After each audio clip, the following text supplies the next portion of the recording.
माझं नाव नंदकुमार परशुराम धोमाळ, मुक्काम पोस्ट आदरकी, तालुका फलटण, जिल्हा सातारा. गेले 95 पासून माझ्याकडे गणेशची बाग पुरी होती आणि त्या गणेशच्या झाडाची पुरी अशी 2-2, 3-3 खोडं आम्ही ठेवायचो. तर गणेशला माल भरपूर 3-3, 4-4 कॅरेट साधारण माल गावायचा. त्यानंतर वराडी आली, भगवा, हरकता, मुर्जुला ह्याच्याही लागवडी केल्या. पण तेल्याने फार ग्रस्त झाल्यामुळे 2-3 वर्षी तेल्या भयंकर असल्यामुळं 2010ला मी परत भगवे जात लावलेले. 2-3 वर्ष तेल्यात पूर्ण झालो. मग मी परत काय केलं की आता काय करायचं ह्याला, तर मी सीझन बदलला. साधारण सप्टेंबरचा साधारण धरला बार तर तेल कमी येतो. पण ह्या झाडाची संख्या पाहता 3-3 खोड ठेवायची, कामकाज जास्त.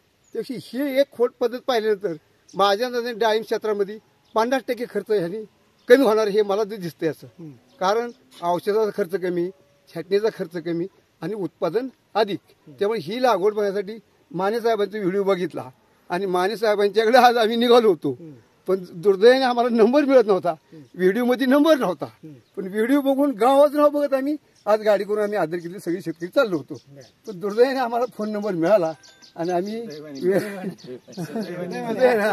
तर त्या आम्हाला नंबर मिळाल्यानंतर आम्ही वेळापूरमधून आम्ही त्यांचे संपर्क झाले. मग त्यांचे ते म्हणले तिकडे जाण्यापेक्षा चला अशा अशा ठिकाणी बाग बघा येऊया.